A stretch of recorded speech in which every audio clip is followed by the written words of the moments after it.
Hi, my name is John Schumacher. I'm the founder and director of the Unity Woods Yoga Center.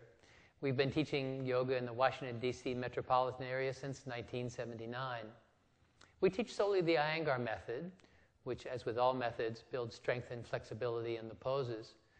But because we pay exquisite attention to alignment and precise movements in the poses, we consider our practice to be a meditation in action. We focus, concentrate, and refine the quality of our awareness through our asana practice.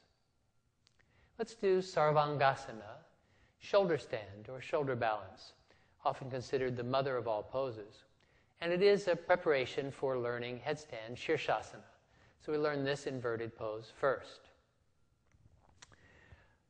Those of you who are menstruating or have high blood pressure or cervical problems should avoid this pose or seek the guidance of an experienced teacher before proceeding. You'll see that I've set my blankets up ahead of time. I have 3 folded blankets here, smooth edges toward where my head is going to be, and I have a blanket under my head as well.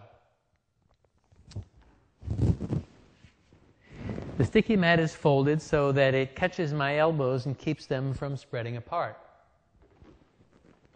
Lie back with your shoulders a few inches away from the edge of the blanket and your head off the blankets onto the lower level. Now, some of you may have trouble swinging your legs up into the pose, and if that's true, then you'll need to place a block or a bolster underneath your buttocks to help you to lift the hips and swing the legs up. To come into the pose, place your hands on the floor and draw your knees up toward your chest and swing the legs up with your knees toward your head. Adjust your shoulders so that the elbows come in and the shoulders tuck under, so that weight is more on the outer edges of the shoulders than toward your neck. Bring the hips over the forehead, lifting the back ribs, and lift your knees toward the ceiling. Then take the legs up straight,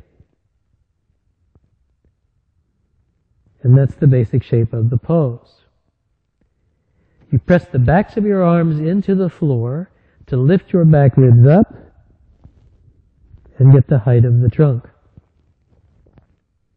Roll your thighs in and draw your tailbone in and up so the pelvis doesn't rest heavily on the spine. The actions of the legs are important in this pose to keep the pose light. Reach up through the inner legs. Spread the soles of the feet so that adds to the height of the inner legs. Your chin is near your chest, but should not create pressure or hardness in your throat. It's more a question of bringing your chest toward your chin than your chin toward your chest. So every now and then, you might take your hands a little closer to your shoulder blades and re-elevate the trunk. To come out of the pose, bend your knees, lower your knees toward your chest. Take your hands from your back so your hands and arms can support you as you roll your pelvis down. And then slide toward your head so the edge of the blankets are in your upper back.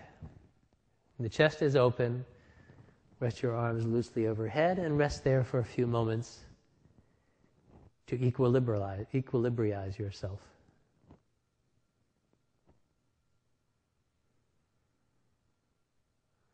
Then you can turn to your side, lift yourself up. Sarvangasana, shoulder stand.